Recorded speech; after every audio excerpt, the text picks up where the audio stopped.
কি সমস্যা? তো ডাক্তার কি করতেছ কিসের জন্য? কি কি লাগবে? আমি স্কুলে যাব, আমাকে রেডি করিয়ে দাও। আমি পারবো না তোমাকে রেডি করে দিতে, তোমার বাবাকে বলো। বাবা তো অফিসে যাওয়ার জন্য রেডি হচ্ছে। মা তুমি আমাকে রেডি করে দাও, আমার খিদে লেগেছে, আমাকে নাস্তা দাও।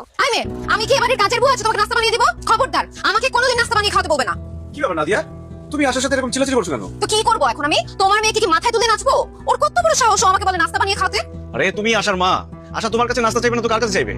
সাহিদ, তুমি এমন ভাবে বলতেছো যেন ও আমার আপন মেয়ে, ও আমার সৎ মেয়ে। আরেকজনের মেয়েকে আমি নাস্তা বানিয়ে কেন খাওয়াতে যাবো? তুমি আমাকে বলো তো, আমি এগুলো পারবো না, সরি। এসব তুমি কি বলছো নাদিয়া? বিয়ের আগে তো তুমি এসব কথা বলোনি।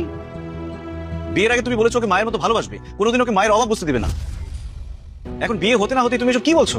বিয়ের আগে যা বলেছি বলেছি, এখন একটা ব্যাপার তোমাকে ক্লিয়ার করে বলে দিই। তোমার এই মেয়েকে আমার দেখলেই রাগ লাগে, ওর সঙ্গে আমি এক বাসায় থাকতে পারবো না। তুমি ওকে হোস্টেলে দিয়ে আসো। নাদিয়া তুমি কি পাগল হয়ে গেছো? আমার একমাত্র মেয়ে, ছোট মেয়ে, আমাকে ছাড়া হোস্টেলে গিয়ে থাকবে? এমনিতেই আমার মা বড় মেয়েটা সবসময় একা থাকে, মন খারাপ করে থাকে, আর হোস্টেলে গিয়ে একা থাকলে আমাকে না দেখলে তো মরেই যাবে। দেখো, ওর কি হলো না হলো এগুলো আমার কিচ্ছু যায় আসে না। আমার একটাই কথা, এই বাড়িতে তোমার মেয়ে থাকবে অথবা আমি থাকবো, সিদ্ধান্ত তোমার। নাদিয়া, আমি আশাকে ছাড়া থাকতে পারবো না, এটা তুমি বিয়ের আগে থেকে জানতে। এখন প্লিজ এসব পাগলামি করো না। পাগলামির এখন কিছুই দেখো নাই। তোমার মেয়ে বেশি ইম্পর্টেন্ট তো, তোমার মেয়েকে নিয়ে তুমি থাকো। এই সংসারে আমি আর এক মুহূর্তের জন্য থাকবো না। আমি কি